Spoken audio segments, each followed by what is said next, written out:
150페이지입니다. 150페이지 지역 분석 및 개별 분석 부분입니다. 150페이지. 일단 페이지는 150페이지 내용은 지역 분석 그리고 개별 분석에 대해서 보겠습니다.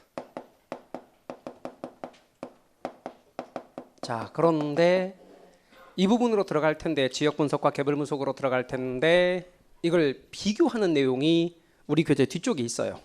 페이지 뒤를 잠깐만 가서 보겠습니다. 154페이지예요.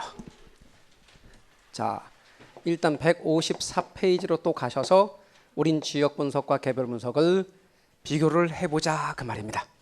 지역 분석과 개별 분석을 비교해 볼 겁니다. 지역 분석과 개별 분석의 비교입니다. 그럼 지역 분석과 개별 분석을 비교를 해볼 텐데요. 여기 지역 분석, 이쪽에는 개별 분석, 이렇게요. 나란히 두고 양자를 비교를 해볼 겁니다.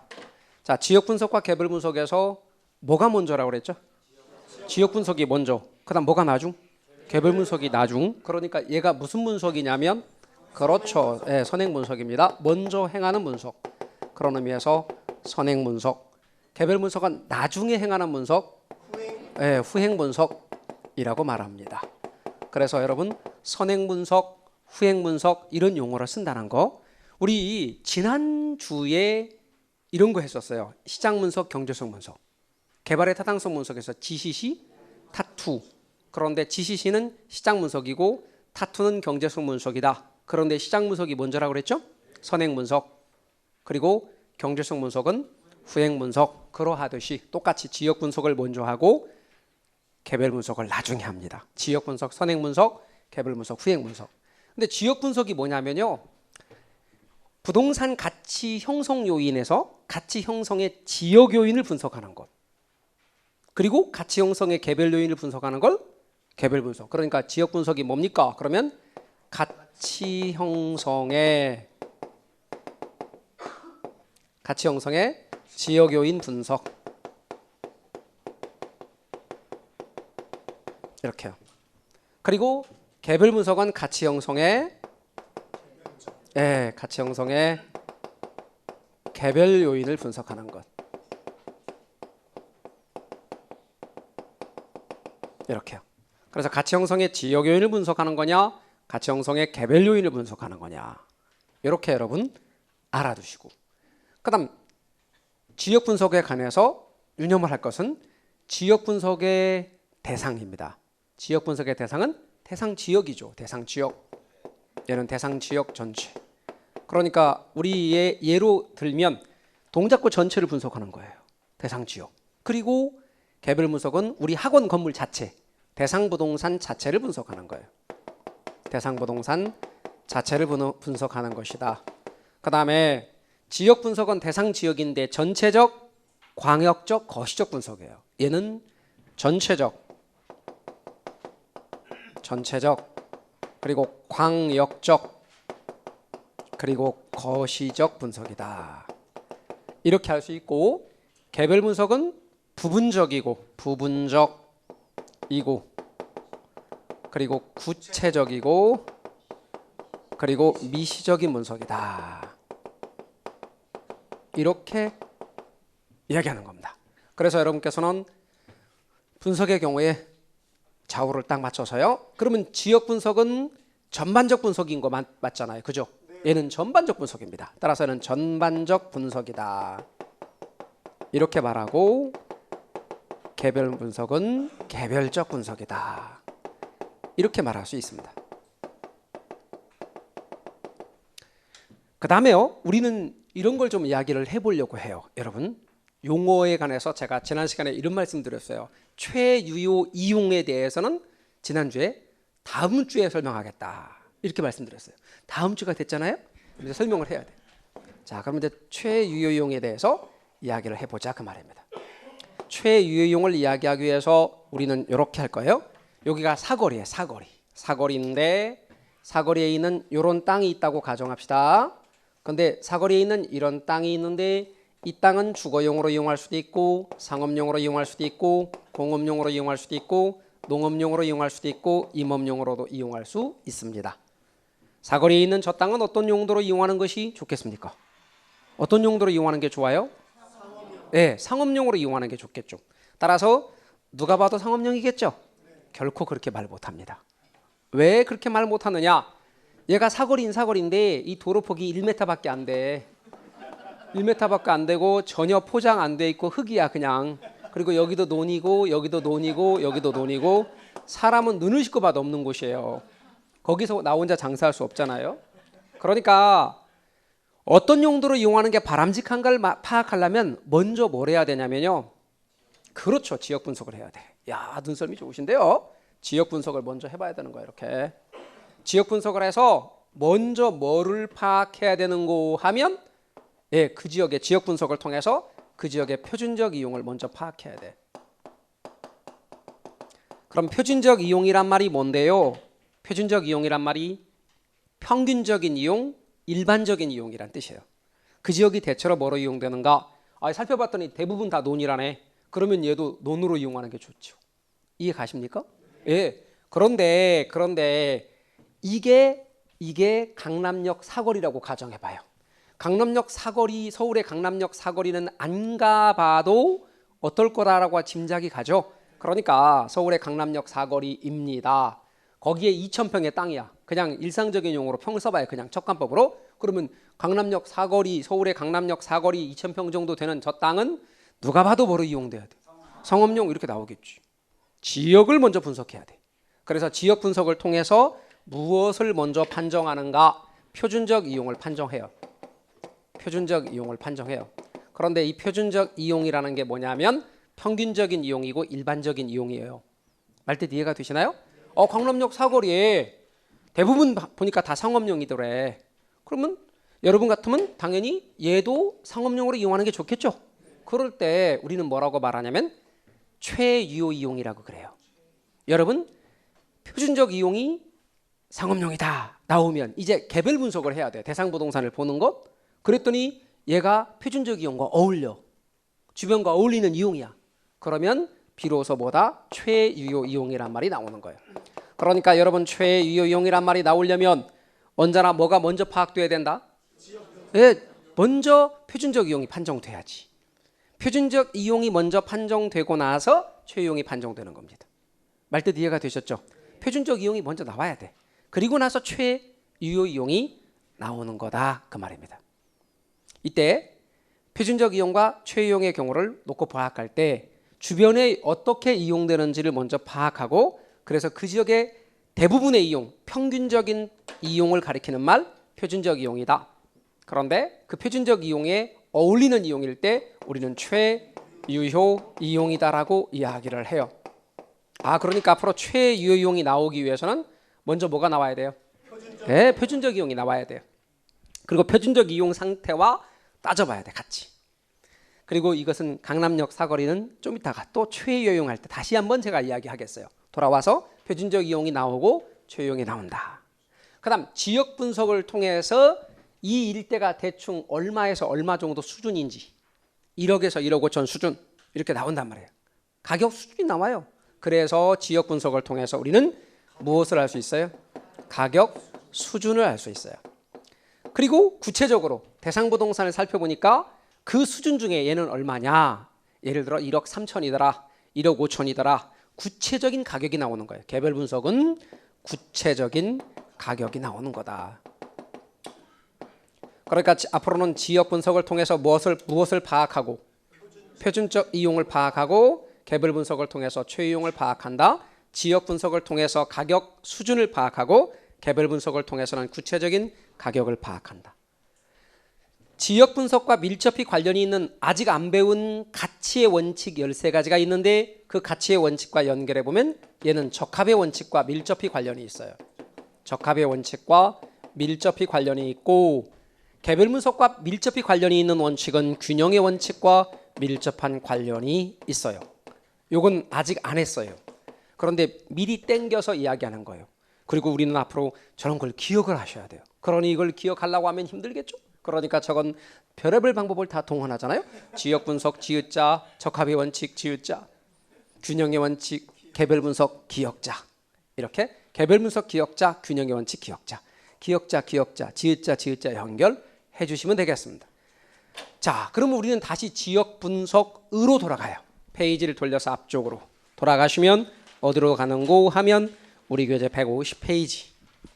150페이지의 지역 분석은 말씀드린 것처럼 부동산 가치 형성의 지역 요인을 분석하는 것, 그걸 우리는 지역 분석이라고 합니다.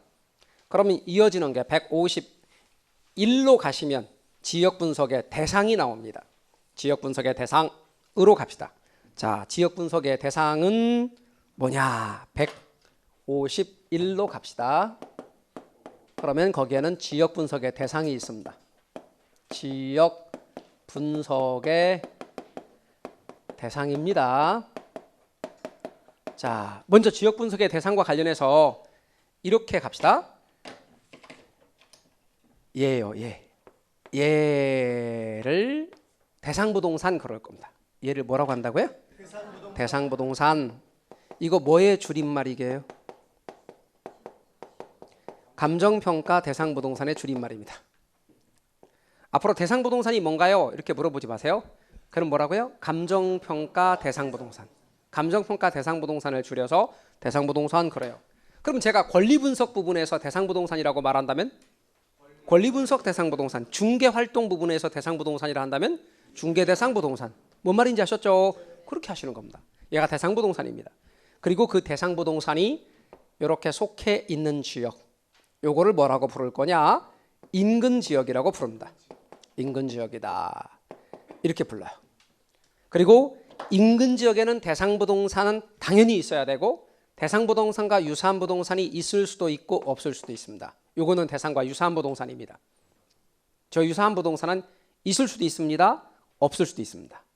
그 다음 여기요. 여기는 대상부동산과 유사한 부동산이 속해 있는 지역입니다. 물론 대상부동산은 없습니다. 대상부동산은 속해 있지 않으나 대상부동산과 유사한 부동산이 속해 있는 지역입니다. 대상부동산은 속해 있지 않으나 대상부동산과 유사한 부동산이 속해 있는 지역입니다.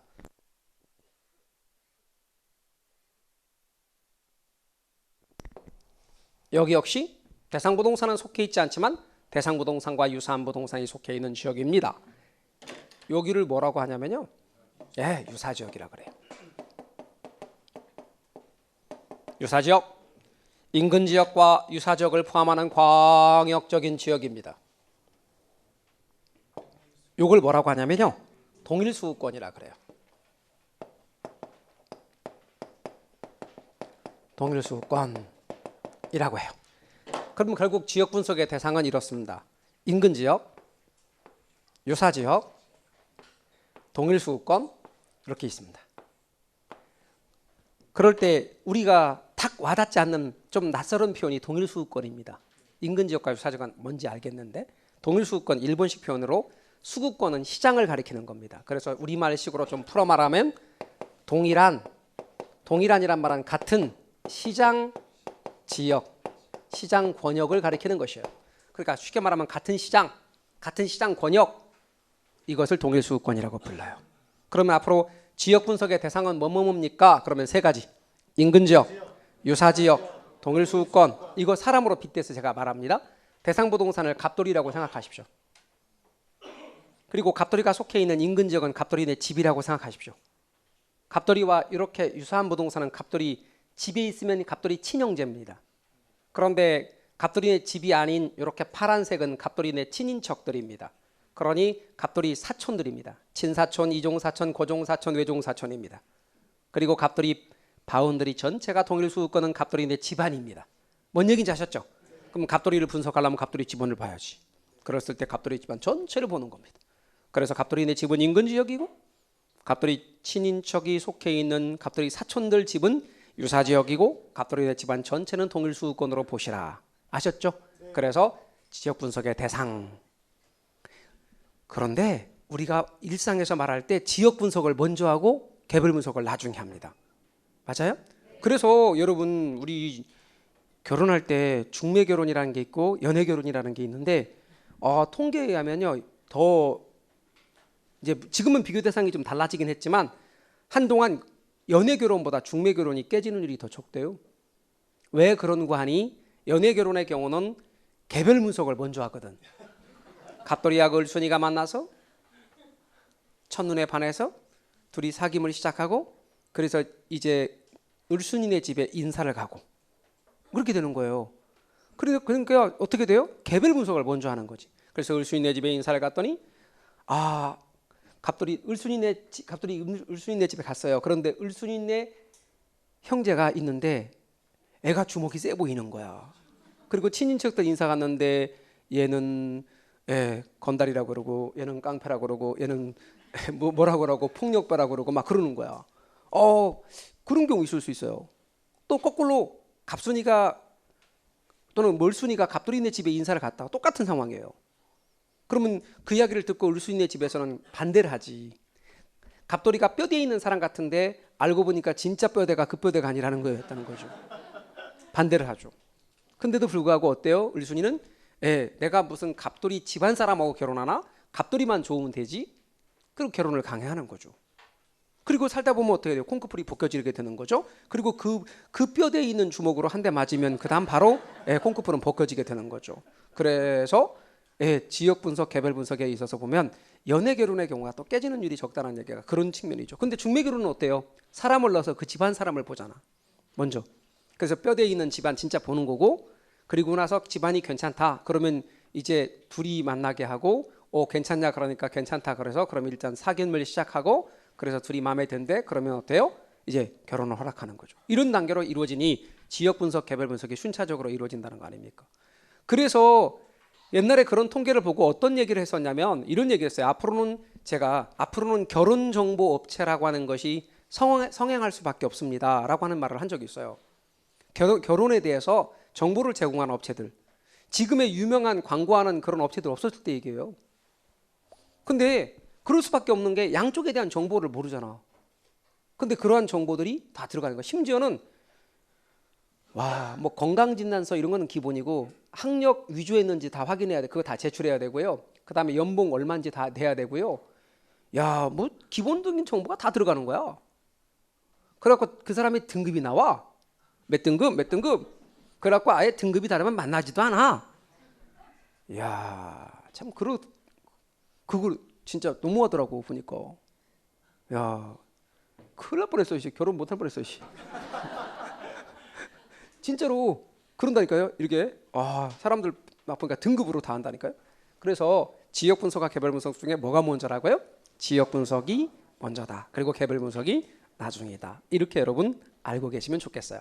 자, 그런데 인근 지역 보시자고요. 인근 지역은 대상 부동산이 속해 있는 지역으로서 거기에는 대상과 유사한 부동산은 당연히 있어야 되고 대상 부동산과 유사한 부동산은 있을 수도 있고 없을 수도 있어요.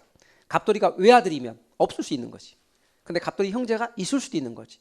그리고 대상 부동산과 그 유사 부동산은 대체 경쟁 관계를 갖는다. 용도와 기능 면에서 유사성이 있더라. 이렇게 여러분 알아두시면 좋겠어요. 자, 그 다음에 인근 지역과 유사 지역은 지리적으로 붙어 있을 수도 있고 떨어져 있을 수도 있어요. 지리적 인접 여부와는 관련이 없어요. 그냥 용도와 기능 면에서 대체 가능성이 있으면 되는 거예요.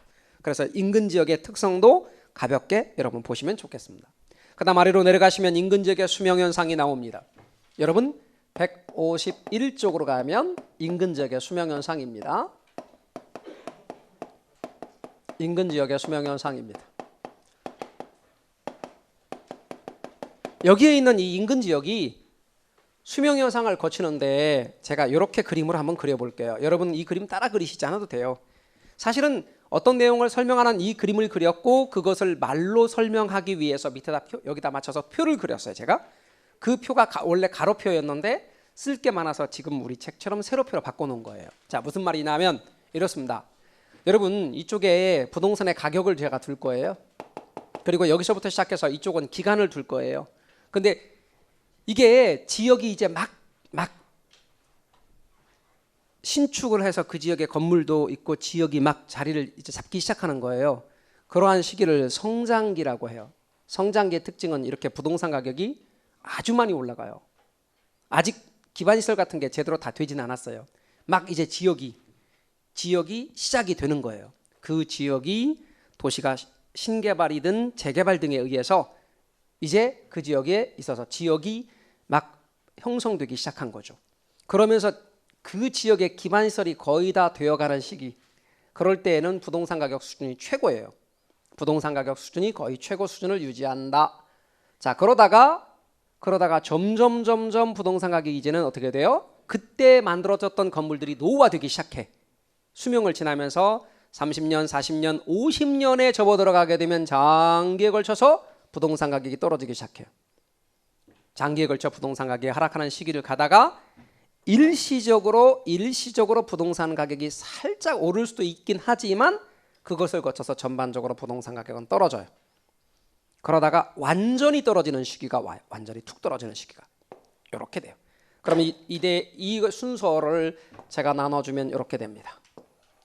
그러면 이렇게 거쳐서 구분이 됩니다.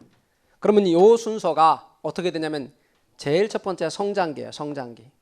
또 성숙기, 성성, 그 다음에 쇠퇴기, 그 다음에 천이기, 그 다음에 악화기. 그래서 앞으로 성성쇠천악 그럴 거예요. 성성쇠천악 그럴 것인데 여기가 성장기, 여기가 성숙기예요. 그런데 어떤 분은 제가 성자를 두 번 했다고 헷갈린다고 두 번째 글자로 기억하시는 분도 계시는데 생각해봐야 성장을 먼저 하고 성숙하는 게 정상이죠. 아이가 태어났어요. 그리고 아이가 자라고 성장한 다음에 엄마 수고했어요. 이게 정상이지. 아이가 낳자마자 엄마 일단 수고했어요. 그리고 자라면 되게 이상해요. 성장을 먼저 하고 성숙하고 그 다음에 쇠퇴기로 접어들어서 그 다음에 천이기, 그 다음에 악화기.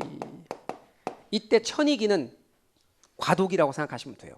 성성쇠천악, 성성쇠천악 이렇게 반복됩니다.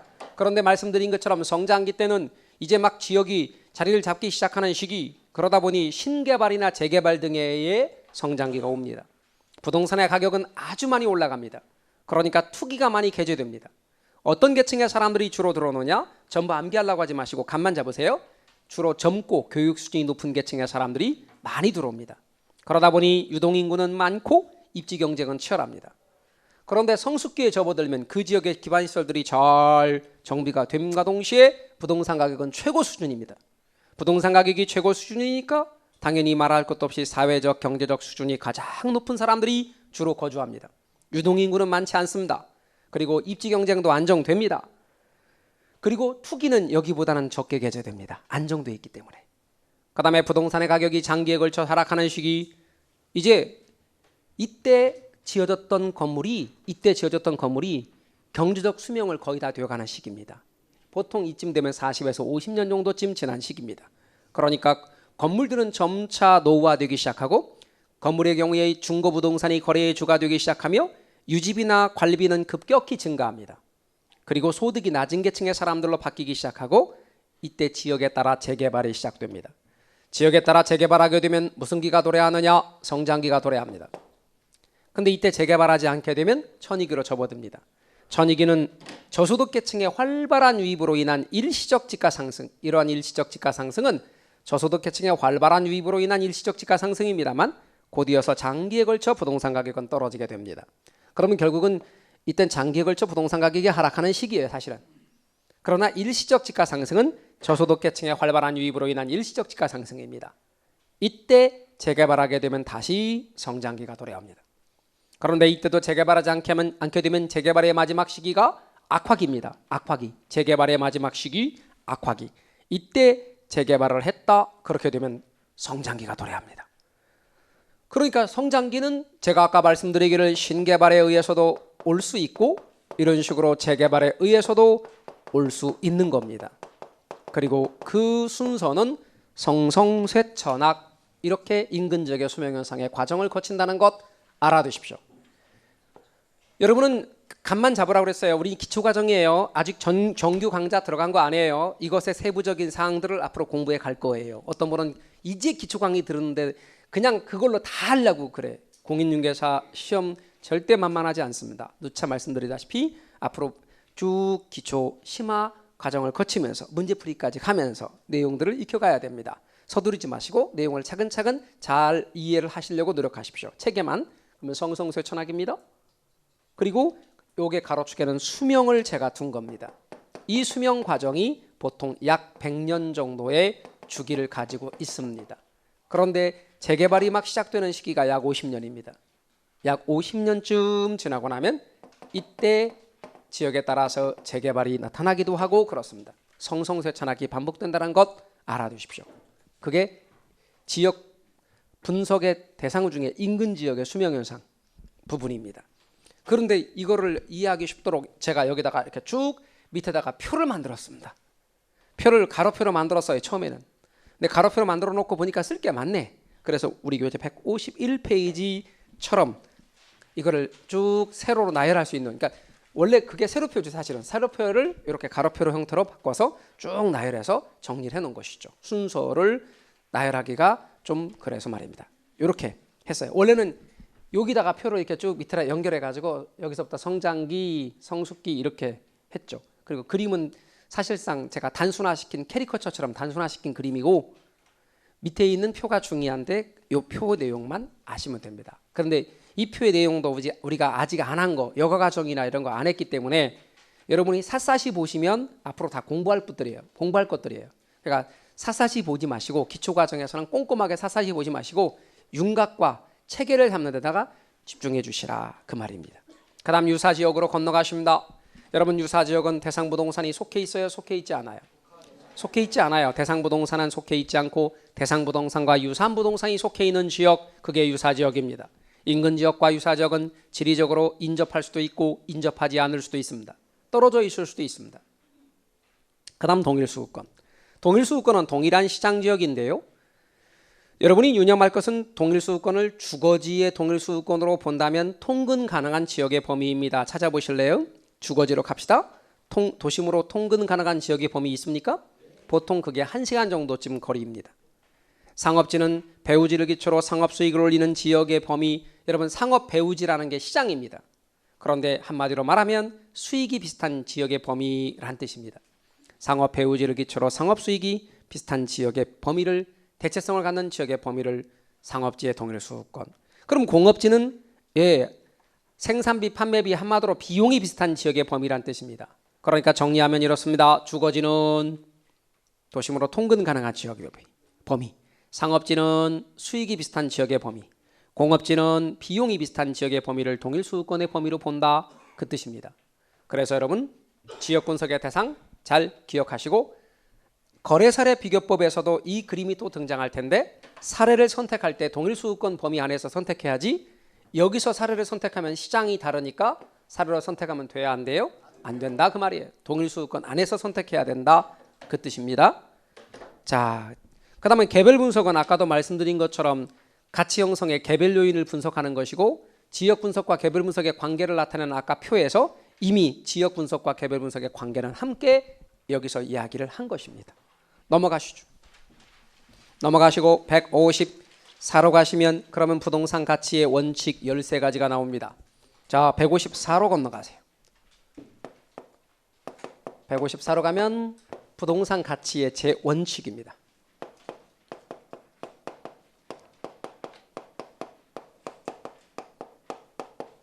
여러 가지 원칙, 제원칙입니다. 제자가 여러 가지 제자 그런 뜻입니다. 그럼 가치가 정해지는 여러 가지 원칙 있는데 이거를 알아보기 쉽도록 딱 구분했어요. 제일 먼저 시간의 원칙 그랬다고요. 시간의 원칙. 말씀드린 것처럼 부동산 가치가 정해지는데 우리는 13가지 가치 원칙 가운데 가장 중추가 되고 중요한 원칙이 최유효 이용의 원칙입니다. 그것과 관련된 시간의 원칙, 시간의 흐름과 관련된 원칙. 자, 그러면 이 시간의 원칙이란 어떤 것이냐? 먼저는 시간의 원칙은 첫 번째가 변동의 원칙이 있습니다. 여러분 변동의 원칙을 변화의 원칙이라고도 합니다. 별거 아니에요. 부동산 가치는 변동한다 그 뜻이에요. 부동산 가치가 변동하니까 우리 아까 뭘 명시해야 된다 그랬죠? 아까 부동산 가치는 변한다. 부동산 가치의 특징에 이게 세 번째 나오던 거예요. 변동의 과정에 있다. 그래서 뭘 명시해야 된다 그랬죠? 기준 시점을 명시해야 된다 그랬죠. 부동산 가치가 변함으로 기준 시점을 명시해야 돼요. 그 다음에 제가 미리 여기다 하나 쓸게요. 뒤에서 할 건데 미리 써드리면 시점 수정의 근거가 돼요.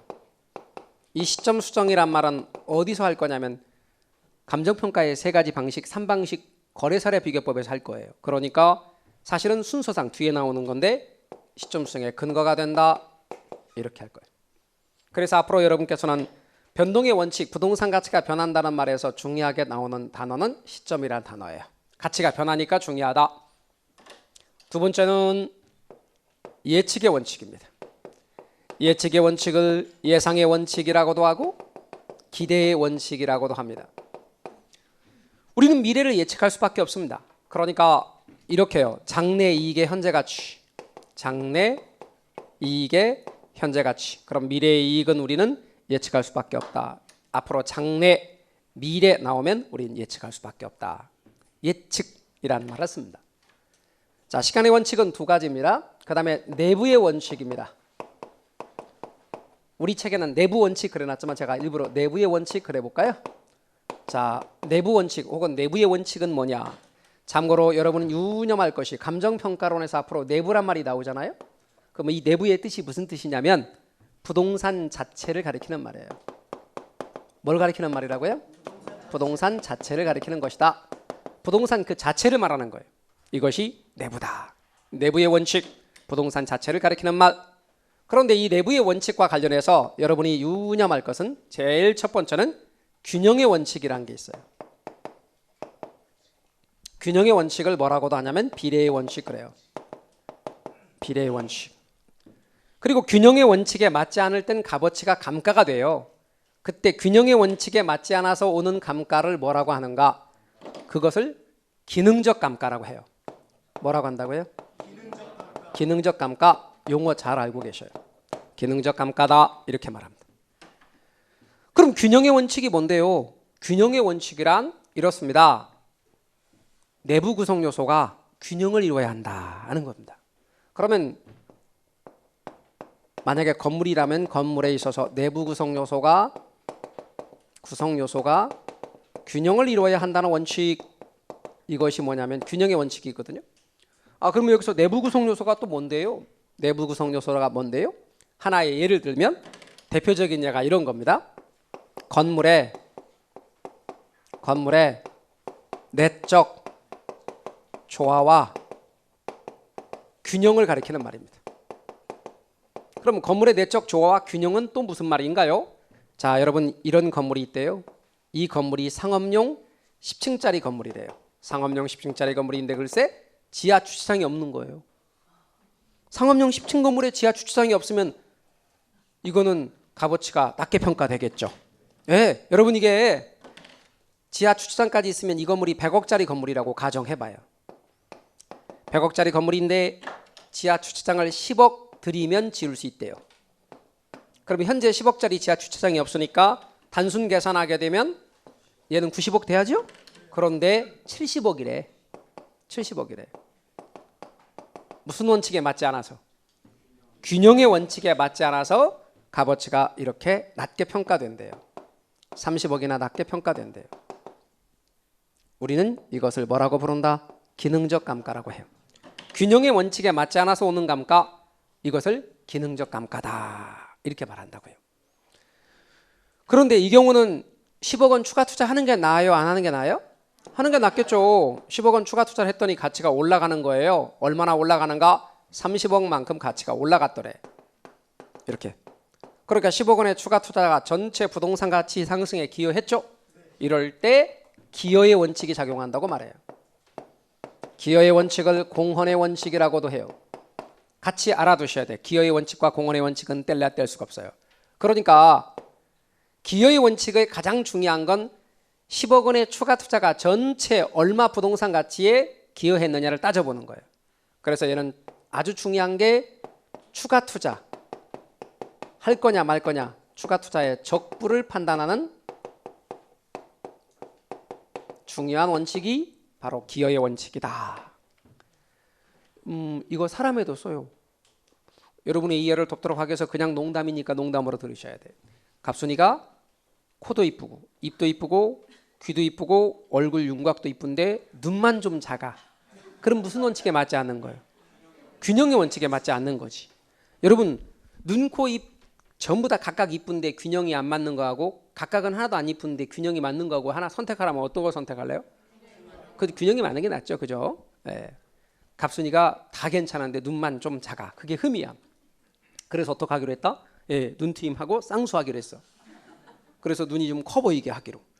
옛날에 기억하기를 지금보다 오히려 그때는 성형외과 그런 것들 더 공공연하게 TV에 나와서 광고를 했던 것 같은 그런 느낌이 들어요. 요즘 규제 같은 거 많이 받는다 그러는데 TV에서 나와서 성형 전, 성형 후 이런 걸 보여줬던 적이 있는데요. 그 성형외과 의사가 얘기했던 걸 생생하게 기억하는 게 뭐냐면 가장 중요한 게 얼굴의 비율이래. 비율인데 그 비율에 있어서 눈의 역할이 되게 중요하대요. 그 눈이 커 보이도록 착시 현상을 불러일으키는 게 되게 중요하대. 미인들의 특징들이 눈이 크다는 거예요. 실제 근데 눈이 큰데 눈이 더 커 보이도록 착시 현상을 불러일으키는 게 되게 중요하다는 거예요. 그래서 옛날에 만화 영화의 여자 주인공은 얼굴의 반을 눈 크기로 그린 거예요. 그런데 그 중에서 이제 쌍꺼풀수 같은 경우는 그렇게 많이 위험하지 않으면서도 이렇게 눈이 커 보이게 하는 그런 것을 불러일으키는 하나의 예다 이렇게 설명하는 걸 제가 들었어요. 그래서 여러분 뭐 중국의 배우 가운데 뭐 판빙빙이라고 있잖아요. 판빙빙이라고 눈 크잖아요. 근데 그 친구를 제 친구는 아니에요. 그 친구를 따라서 이렇게 막 얼굴을 막 해가지고 눈 막 크게 한 그렇게 성형수술한 배우들도 있잖아. 우리나라 배우들도 툭 치면 눈알이 떡 튀어나올 것 같아. 막 얼마나 큰지. 그러니까 갑순이가 그렇게 한 거야. 그러면 어떻게 돼요? 추가 투자했죠. 기여의 원칙이 작용하는 거죠. 왜 가능한 거지. 그러니까 결국은 뭐야? 쌍꺼풀 수술 같은 경우는 아무나 하는 게 아니에요. 어떤 사람이 하느냐? 기여의 원칙이 작용하는 사람이 하는 거야. 아셨죠? 그래서 많은 분들이 쌍꺼풀 수술하고 막 그러시는데 어떤 분들이 해야 된다? 기여의 원칙이 작용하는 분들이 해야 된다. 그러면 이제 균형이 맞는 거지. 또 이런 것도 있어요. 여자분들한테 보통 극찬의 표현들을 할 때 미인이다라고 하는 말 앞에 어떤 말을 붙여서 말하냐면 이렇게 말하는 거 들어보셨어요? 발등신 미인이다. 들어보셨죠? 예, 모델이나 미스 코리아나 이런 분들한테 보통 쓰는 말이죠. 저는 여자분들한테만 이런 표현이 있는 줄 알았는데요. 남자들한테도 있어요. 남자들은 구등신이래요. 구등신. 대표적인 구등신인 사람이 차승원 같은 사람은 차승원 씨 같은 경우는 부등신이라 그러더라고. 구등신. 균형의 원칙에 맞는 사람들을 가리키는 말이에요. 뭐 개인적으로 크게 부럽지나 그렇거나 하진 않습니다. 부럽거나 그렇지는 않습니다. 왜냐하면 이런 분들의 공통적인 것은 다 등신들이죠. 등신들만 이렇게 균형의 원칙에 맞다. 이렇게 생각을 합니다. 개인적으로. 자, 그래서 전혀 부럽지 않다.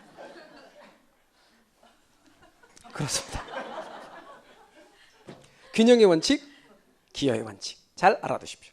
자, 그 다음에 우리는 더 나가서 세 번째 수익, 체증, 체감의 원칙. 수익, 체증, 체감의 원칙입니다.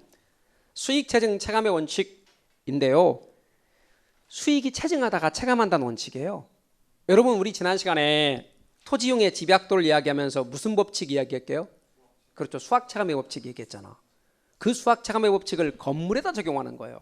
그러니까 건물의 층수를 높여갑니다. 한 층 한 층 건물의 층수를 높여감에 따라서 비용 대비 수익을 따져보니 일정 층까지는 수익이 체증적으로 증가하다가 일정 층을 넘어서는 체감적으로 증가하다가 아예 수익과 비용이 딱 같아지는 층이 나와요. 더 이상 층을 올리면 안 돼요. 수익이 체증하다가 체감한다는 원칙, 수익 체증 체감의 원칙이라고 합니다.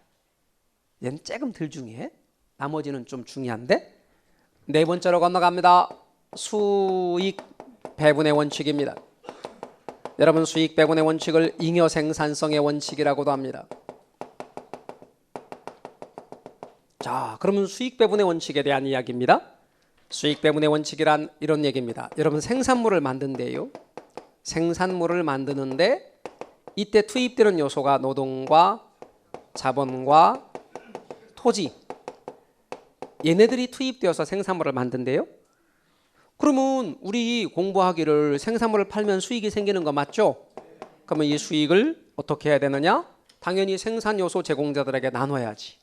노동에게, 자본에게, 그리고 토지에게 나눕니다. 그럼 노동에게 가는 몫을 뭐라고 했어요? 우리 임금 그랬어요. 임금. 자본에게 가는 몫은 이자 그랬어요. 토지에게 가는 몫은 지대라고 그랬어요. 지대. 지료라는 말은 일본에서 쓰는 표현입니다. 민법에서는 지료라고 하지만 부동산학에서는 지대라고 한다 그랬어요. 그럼 노동과 자본에게 먼저 그 대가를 분배해. 그리고 토지에게는 나중에 분배해. 이유는 노동과 자본은 움직일 수 있는 요소, 없는 요소? 있는 요소. 움직일 수 있는 요소를 이렇게 말합니다. 움직일 수 있는 생산 요소를 가변 요소다. 이렇게 말하고요. 토지는 움직일 수 있어요, 없어요? 없어요. 무슨 성? 부동성. 따라서 무슨 요소? 고정 요소입니다. 그러면 제가 이렇게 말합시다. 얘네들을 의인화해서 말입니다. 말한다고 합시다. 그럼 노동의 주인인 노동자가 말하기를 내가 생산에 기여한 만큼을 먼저 주지 않으면 나 딴 데로 갈 거예요? 갈 수 있어, 없어? 있어요. 자본이 말합니다. 아니면 자본의 임대인, 자본을 임대해 주는 사람이라고 합시다. 그러면 자본이 말하기를 내가 생산에 기여한 만큼 이자로 먼저 주지 않으면 나 딴 데로 갈 거예요? 갈 수 있어, 없어? 있잖아요. 얘네들 갈 수 있어. 근데 토지가 말합니다. 토지가 말할 수 있다고 치고 내가 생산에 기여한 만큼을 먼저 주지 않으면 나 딴 데로 갈 거예요? 갈 수 있어, 없어? 없어. 그러니까 갈 수 있는 가변 요소에게 먼저 분배를 하고 난 나머지가 토지에게 분배된다는 것, 이것을 수익 배분의 원칙이라고 합니다. 말뜻 이해가 되셔요? 자, 근데 제가 지금 어떤 용어로 사용했냐면 분배란 용어를 사용했습니다. 그러니까 원래대로 수익 같은 경우는 분배가 원래 맞는 말이야. 그런데 왜 배분이라고 썼느냐? 여러분, 이런 얘기를 제가 해보자고요. 우리 가족 관계인 용어에서 말이죠. 가족 관계인 용어에서 일단 나를 중심으로 여자 형제들을 부를 때 자매라고 부르는 거 맞죠? 그러면 자매에서 언니, 위, 즉 누나나 언니가 자야 매요? 자. 그리고 동생이 매가 되는 거예요. 손 위 누이 자, 손 아래 누이 매거든요. 그리고 남자 형제들은 뭐라고 불러? 형제라고 부르잖아. 그러니까 위가 형이고 밑에가 제잖아. 그러면 유념할 것이 누나가 결혼을 했네. 그럼 누나가 결혼을 했을 때 그 누나의 남편을 나는 뭐라고 불러야 돼? 나는 뭐라고 부르냐면 이렇게 자형이라고 불러야 되는 거예요. 이게 우리의 예법에 의한 가족관계 용어란 말이에요. 그럼 여동생이 결혼했네? 그럼 뭐라고 불러요? 매제라고 부르는 거야. 이해 가셨어요? 이렇게 부르는 거예요. 근데 누군가가 이틀을 깼네? 그래가지고 누나의 남편을 이렇게 부른 거야. 매형 이렇게 부르기 시작한 거야. 이해 가셨어요? 그러면 언어라고 하는 건 사회성이라는 게 있는 거예요. 그러니까 자꾸 쓰다 보면은 원래의 용어보다 더 많이 사용하게 되는 거야. 그러다 보니 그 다음엔 어떻게 돼요? 맞는 용어처럼 인정이 되는 거야. 그래서 국어사전을 찾아봤더니 국어사전에 뭐라고 돼 있느냐? 매형 이퀄 자형, 그리고 누나의 남편을 일컫는 것, 이렇게 표현한단 말이죠. 근데 조선시대는 이런 말이 없었어요. 이런 말 자체를 쓰질 않았다고. 왜요? 이건 틀린 용어니까. 말뜻 이해가 되셨어요? 예를 들어서 짜장면이 맞는 말이에요, 자장면이 맞는 말이에요? 여러분, 원래 자장면이 맞는 말이었죠? 그래서 아나운서들도 자장면 그렇게 해놓고 이제 급할 때 후배들한테 야 짜장면 시켜라. 그리고 방송할 때는 자장면 이렇게 말했단 말이에요. 그러던데 사람들이 보편적으로 짜장면이라고 하다 보니까 이제는 그게 맞는 말이에요. 여러분, 맞는 말로 인정된 지가 3년이 넘었어요. 그래서 지금은 짜장면도 맞는 말이요. 언어는 사회성 이슈니까. 누군가가 수익 분배의 원칙이라 써야 될 걸 수익 배분의 원칙이라 썼네. 그리고 그게 보편적으로 막 사용되기 시작했어요. 그래서 지금은 수익 배분의 원칙도 맞는 말로 쓰고 있어요. 심지어 시험에도 수익 배분의 원칙도 나와. 수익 분배의 원칙도 맞고 수익 배분의 원칙도 맞는데, 여러분, 자형이 더 많이 쓰이는 말이야, 매형이 더 많이 쓰이는 말이야? 매형이 더 많이 쓰이듯이 얘가 수익 배분의 원칙이란 말이 더 많이 쓰여. 그러니까 왜 아웃풋 수익은 분배인데 배분이라고 하나요? 라고 묻지 마시고 그냥 쓰시면 돼. 아셨죠? 자, 그래서 여러분, 내부의 원칙이 4가지입니다. 내부 4가지 뭡니까? 균형, 기여, 수익 체증 체감, 그리고 수익 배분의 원칙, 이렇게 있습니다. 그런데 외부의 원칙으로 가야 돼요. 외부의 원칙은 좀 전에 내부의 원칙과 대응해서 외부의 원칙은 뭐냐? 이 외부의 원칙에는 155쪽 세 가지가 있는데요. 그 외부의 원칙 우리 잠깐 쉬셨다가 계속해서 이어나가도록 하겠습니다. 쉬었다 하시죠.